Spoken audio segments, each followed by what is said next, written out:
In exactly 24 hours from this minute, the biggest step Sonoma County has ever taken on climate change, the biggest single thing we've ever done will occur.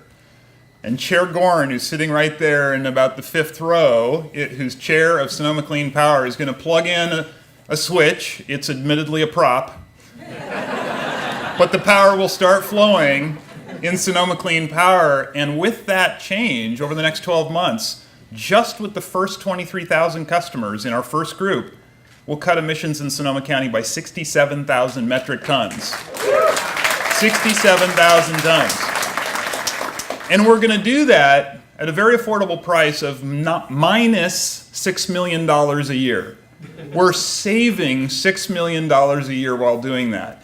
And this is incredibly exciting because it means that we've found one tool, and we need a whole bunch of them. We need 100 more. But we found one tool to really effectively address one part of climate change.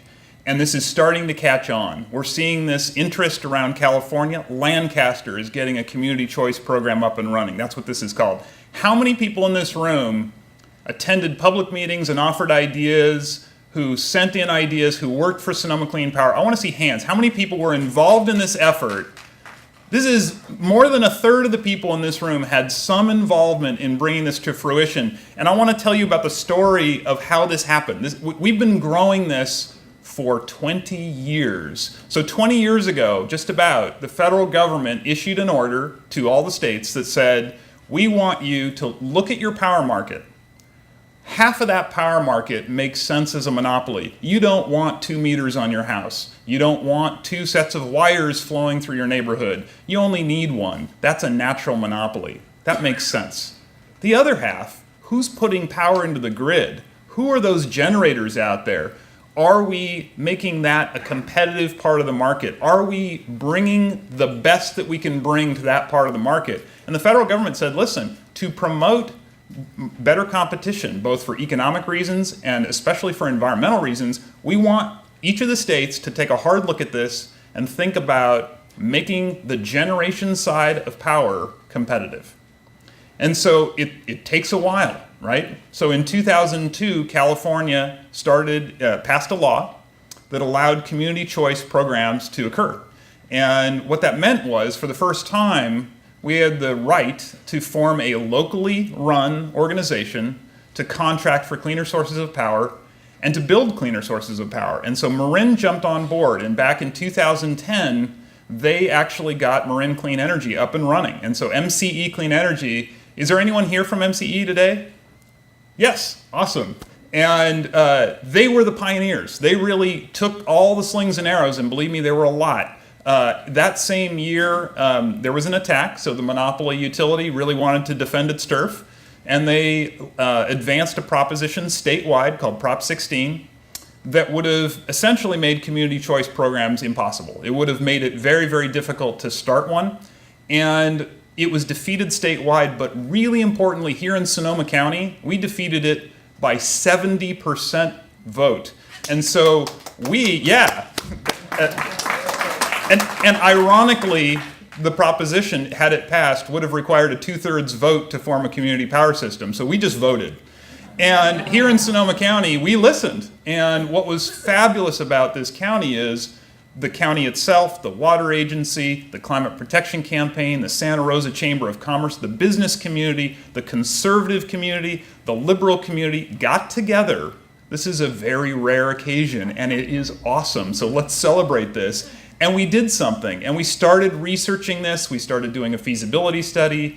We had 2.5 years of working group meetings where a group of members of the cities and the electrical unions and the Sierra Club and others got together in a room to hammer out what would this look like, how would it be formed, how fast could we build new sources, how fast could we buy new sources, how fast could we make the shift.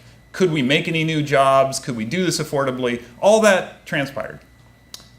And during that time, we ended up forming something. It was just the seed. We're talking about growing new opportunities. And that seed was this idea that we could take the program that Marin had started and make that incremental improvement that would turn it one step better that then Marin would then leapfrog us, and then we would leapfrog them.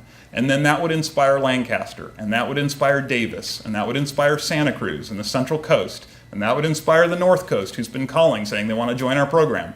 And that would inspire each part of the country even to start forming their own local power agencies. And the coolest part about this is, as a public agency, we get to celebrate the fact that PG&E is now starting to step up.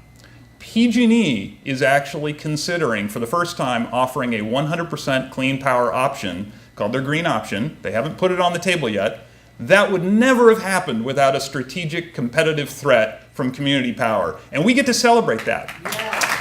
That's awesome. And they're going to offer that even outside of our county. They're going to offer that around their territory, which means we're making a difference, not just here in Sonoma County, but around the whole state. So Sonoma Clean Power, in a nutshell, is offering power, cleaner power, at 30% lower emissions on the first day to Sonoma County. And all of the participating cities have eligible, or customers are eligible in all those cities. The only cities that aren't participating, Healdsburg, because they have their own utility, they don't need us. And then 3 cities are still waiting to think about this because they wanted to see the rates and they wanted to make sure this was going to be well run. So we're in one of them. We need Rohnert Park to come along and make that decision. And what it means is if Rohnert Park City Council doesn't vote, then nobody in Rohnert Park can participate. The City Council actually controls whether or not you have the choice to buy cleaner power. That's also true of Petaluma and Cloverdale. So those 3 cities will be taking up this matter over the next 7 months. And if you have any interest in living in one of those cities or work in one of those cities, consider this your call to action. So Clean Start, our basic product at 30% lower emissions, is that product that's going to save Sonoma County $6 million and 67,000 tons of emissions in that first year, just with the first set of commercial customers. Residential customers start coming on board at the beginning of next year. We send out notices. This is actually so positive that the state, and in fact all the other states that are doing this, Ohio and Illinois, most of Illinois is on this kind of program, Massachusetts, Connecticut, New Hampshire, Rhode Island, a lot of states are doing this kind of thing. It's all shifting. So instead of the default power coming from the for-profit organization, in our case PG&E, the default service will come from the local community-run program. What that means is if you move into this area, your default power will be Sonoma Clean Power. If you choose to make no choice, if you choose to just sit back when those 4 notices come to your mailbox, then Sonoma Clean Power would be your provider. They call that an opt-out system. You can choose to opt out of Sonoma Clean Power and go back to PG&E. So it is up to you, but the value of this, the economic value and particularly the environmental value, is so high that the government basically made this the default provider. So I want to talk a little bit about what's happening with this program, because what we're doing with this isn't just clean power. Sonoma Clean Power is a general purpose, locally run organization with a public board. We have public committees. Are there any other board or committee members here today? I think we've got Chair Gorman. Oh, yes, in the back, John Perry. Thank you, on the Ratepayer Advisory Committee. So we have 2 committees, a business operations committee that helps work on strategic planning and the business aspects, and a ratepayer advisory committee. These are public committees. All the decisions about what we do are made here in Sonoma County. So when we set rates, when we decide what kind of sources we want to go after, when we decide what we want to build or how we want to spend our funding, when we decide what our budget is, all those decisions are made here in Sonoma County. So we've localized the system. And what I want to talk about is what do we do next? So we have made incremental improvements now to net energy metering. That's the kind of thing where if you've got solar on your roof, if you're making extra, your meter spins backward. If you're using more, your meter spins forward. At the end of the year, that balance is accounted, and we figure out how much you owe or how much credit you have. In the system today, under PG&E, you don't really get any value for extra credit. In the best case scenario, you get paid wholesale, which might be 4 or 5 cents a kilowatt hour. What we did is we made an improvement to that so that you get paid retail. And the difference for that, for any excess, is important for this reason. We have always sized solar to offset most, but certainly not all of your load. Why did we do that? Because we didn't want you to waste buying solar power to cover all of your load just in case you conserved and used a little bit less.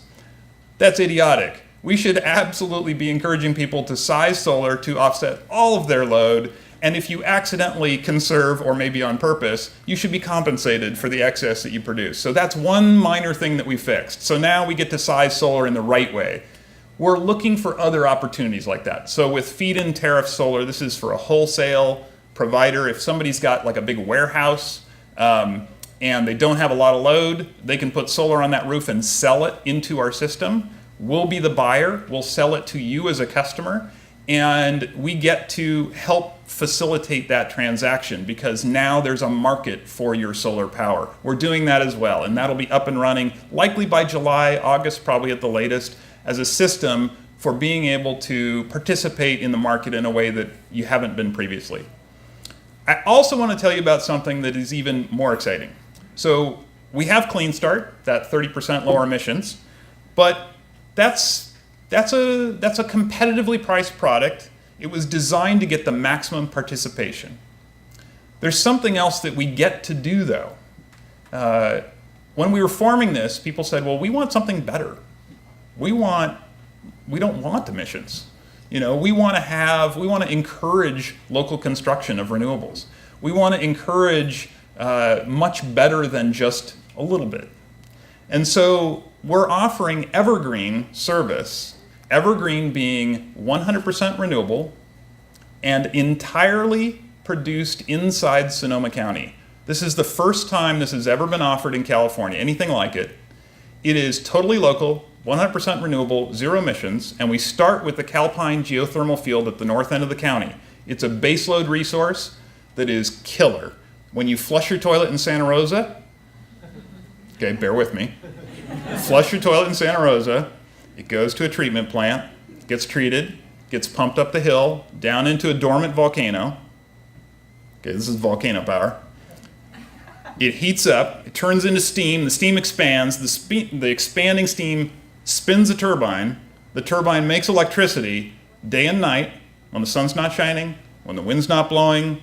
It's a baseload resource. It's the biggest facility of its kind in the world. We have an amazing resource in our backyard, and it's produced by volcano toilet power. It is a really wonderful resource in terms of creative, sustainable opportunities. We get to use more of that, and we will. And so Evergreen starts by using that baseload resource. You have to start with some kind of baseload. We want to layer on top of that solar power, because solar is an excellent resource that we know how to permit in Sonoma County. We know how to build more of. We know how to use solar power. We've got 63 megawatts installed already here in Sonoma County. Brad's installed 2 of them, one on that building and one on the building over there. So that's an incredibly good start. We could add easily 50 to 100 more megawatts in Sonoma County and not be producing too much. Our load would still be looking really good in terms of production. So Evergreen. Evergreen is exciting enough that we're making it available even before customers would ordinarily be eligible for Sonoma Clean Power. So I would encourage you to think about this. Now, it's not the same price as Clean Start. We have to pay extra for local power. And so that extra is exactly 3.5 cents a kilowatt hour. And that goes on top of the other charges. And what that amounts to for a typical home is somewhere between about $15 and $20 a month on average, extra charges for a residence. A little bit less for a condo and an apartment, a little bit more if you've got a big hot tub or a pool. But what it means is you're redirecting your money to a local resource, you're voting for more local renewable power, and you're sending a signal to us and to the market that we want to have your input. We want to build more local renewable resources. We want to take control of that market. Zero emissions. Anybody in this room can sign up for it today, and if you did, the power would start flowing from totally clean sources tomorrow morning at 8:45 a.m. when we plug that plug in. And I would really encourage you to think about that. The way you do it is to get onto sonomacleanpower.org. You type in, you need a PG&E bill. There's 10 numbers in the upper right-hand corner, your account number, and you type that account number in and your zip code, and away you go. You can actually sign up for Evergreen by doing that. If you wanted to opt out and be with PG&E, why would you do that? You would do the same process and choose opt out, but that's the process. I want to talk about where we go further. So we talked about net metering, about feed-in tariff solar, and about these kind of programs like Evergreen. What do we do next? We get to decide. This is our program. The funds flow back into Sonoma County. They're under local control, so we get to decide that. So I want to point out Richard Sachin over here in the third row here kicked off a killer idea at the Electric Auto Association meeting that we were speaking at. He said, well, let's develop a network of evergreen electric charging stations for cars. And he's actually already working on this. He's trying to put this together. We had another folk come in and say, I want to develop a community solar program based on donations so that charities benefit and they get the income stream off of locally installed solar. Can we do that? We're looking into that and trying to figure out how do we do that from a tax perspective so that we can capture some of those tax credits. We're looking at these kinds of ideas because we need your input. We need creative ideas like that. Here's a killer one, okay? An electric car switches from a gas fuel to an electric fuel. It increases our load, so it increases our revenues, but it decreases emissions. So that increase in revenues gives us more money that we can fund back into programs. So shifting to electric cars is kind of a win-win. What if you could finance the purchase of an electric car for somebody who didn't have great credit, and you could guarantee that at their apartment complex, you could install a charging station? One of the biggest problems with electric cars is no infrastructure at your home environment in multifamily. That would be interesting, but what if you could do it on your power bill? What if you could finance the purchase of an electric car on your power bill? Nobody's ever tried that before.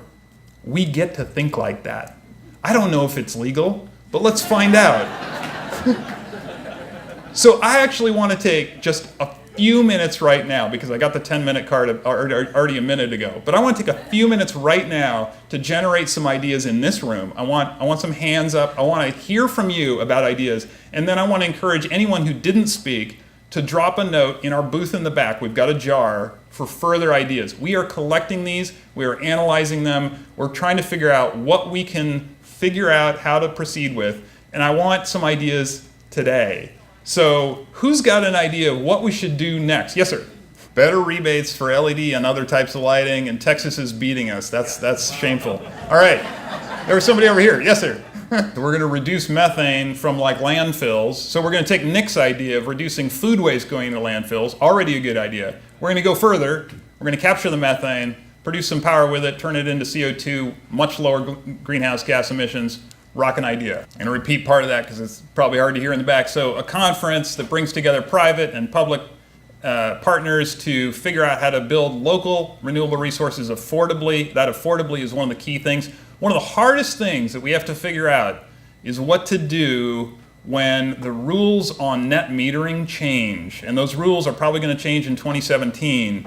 And when that happens, if the only option we have is selling from our rooftops at wholesale prices, it's going to put a real crimp in the renewable market. And so we need to figure out how to get together as a community, how to figure out how to solve that problem so we don't hurt our solar industry, so we don't slow down in addressing climate change.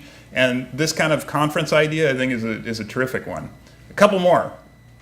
In the back. Yes. So there's a call for education about power usage, and I want to take that as a segue, because power usage, the least expensive way to have a positive impact on the climate through power is not by producing new power. It's not by building new solar. It's not even by installing efficient lights. It's by behaving differently. It's that conservation behavior. It doesn't require any technology. It doesn't require any investment. It requires a behavior shift. And that's also one of the hardest things for governments and big companies to figure out how to address. This is where you come in. This is where our network of people come in. This is where Nick's idea of crowdsourcing comes in. It's where educating school kids to educate their parents about recycling that happened in the 70s actually worked. It did take 20 years, but we got there. And I think conservation has to be one of these aspects that we do focus and don't shy away from. So I think that educational aspect is one of the things that we want to focus on. And just to leave you with an idea, in the UK, I was working on a project that put the power meters for the apartment building next to the mailboxes with the unit numbers on it. That's an interesting, provocative idea. Kind of un-American. But information is useful. So, thank you. Sign up for Evergreen if you want to vote for Sonoma Clean Power, and vote for local resources, and vote for zero carbon. Thank you so much.